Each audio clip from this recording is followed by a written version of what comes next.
Again, total clickbait. Hello. Total clickbait title. Instead of a collection, I'll just show you two of, actually my two Ibanez RG 550s. Big sucker for these. In 1990, Steve Vai's Passion and Warfare came out, and I was really into that. And I had the Ibanez catalog, the 1990 little one, and then the 1991 big one, and I just really got into it. I love these. The neck is a little thin for my taste. I know a lot of people like a thin, flat neck. The original gem necks were a little more my speed, or the what was it, Ibanez Radius had a really nice neck. But it's great. It's especially the early ones for some reason seem less thin than they got later. This is an '87 550 Ibanez RG 550, which I obviously have tweaked a lot. Put new Goto, I don't know how to pronounce anything. Goto 510 locking tuners on, and when I got it, it had a Floyd Rose, and I love this, the Ibanez Edge, more than the Floyd Rose. So I found another one of these and put it in. And usually these came with the black ones. This is a matte Cosmo black. This is shiny Cosmo black. The nuts matte. You know, que sera, sera. Doesn't match beautifully. Pickups are DiMarzio's, blue obviously, tones on at the bridge, a Air Norton at the neck, and an FS1 in the middle. Blue switch tip, and of course purple knobs, DiMarzio for those two. Desert Sun Yellow, one of my favorite colors of Ibanez. Obviously, I put a lot of stickers on, which people think are tacky and ridiculous. And I must say, I need guidance. My wife tells me that the pinup things are just straight up sexist, and I don't know. I miss whatever wave of feminism it was that was into pinups and burlesque. That was more my speed. But maybe I'm just being an idiot, and I need someone to tell me I'm being an idiot, other than my wife, because she tells me that a lot. But if it's really I'm just stupid in putting these on, let me know and I will remove them, because I don't want to be an asshole. I am an asshole, but I don't want to be more of an asshole than I already am.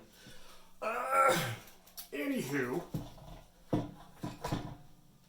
my other 550 is this one, a 1990 Ibanez RG 550 in laser blue, great color. Again, talked about this before, I like Strat style guitars. This is a, sharper than a Strat, but it's a Strat shape.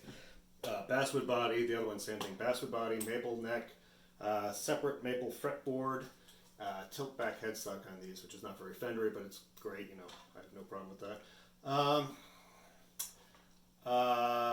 These are one-piece necks with a scarf joint before the headstock. A lot of people, they're not any more fragile than your average Gibson headstock, I'll put it that way. This one, I want more of a gem sort of thing. These are again Ibanez DiMarzio, pickups. Fret at the bridge, PAF Pro at the neck, and again FS1 in the middle. It's sort of like their hot stock Strat. It's not too hot, it's just a little more oomph than usual. This one is less gaudy and gauche with the pinups. Just Batman, Deadpool, Spidey, Obi-Wan, and Belle. I have some puffy stickers from my kids when my kids were younger. Spider-Man and Disney princesses. A couple of Barbie stickers, because nothing sums me up better than I thought one said shopaholic. It says delicious. Hello Kitty. I was really into Hello Kitty when I was very young, and so I sort of relived my youth with that. And you know what? It's right here. I might as well talk about this too. The first Ibanez I got, believe it or not, it's not a bet, I suppose, but it was sort of an incentive. I was being lazy. In New York, you had the Regents exams. In 8th grade, it was course 1 algebra, and I was not doing the homework, and my father took me out to dinner. Well, my parents both took me out to dinner at the Indian place in White Plains around the corner from the Sam Ash there. And we worked out a system of, if I get 100 on the Regents for both the Earth Science Regents and the course 1, he'd let me get 3 new production models, not customer vintage, but new production models.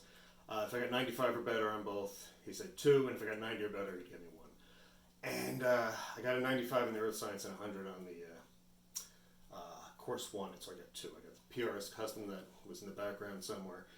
And this, it's a 91, I guess I got it in the summer of 91.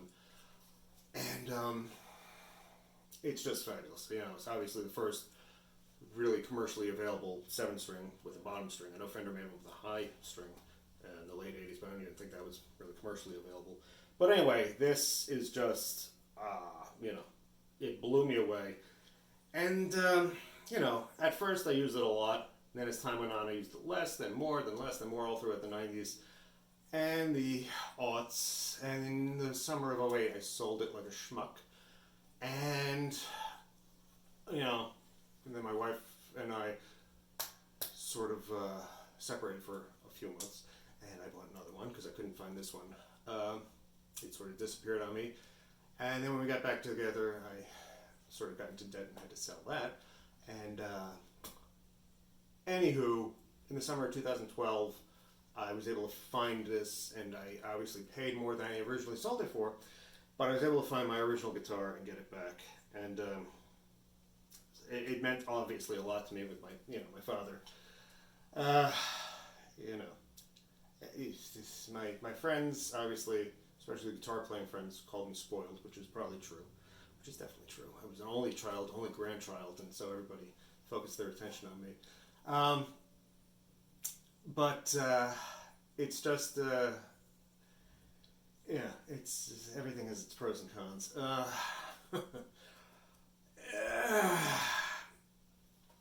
It's a great guitar. Totally stock.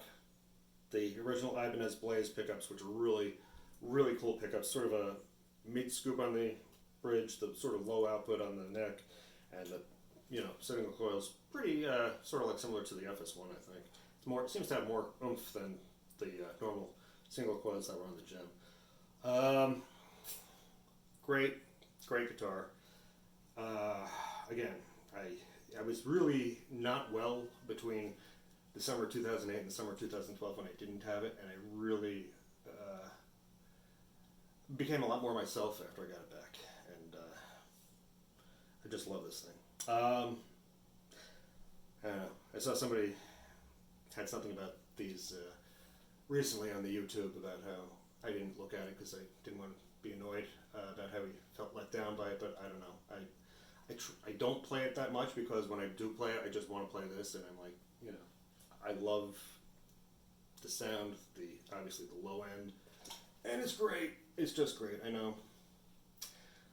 I probably keep it tuned down at least a half step, if not a whole step.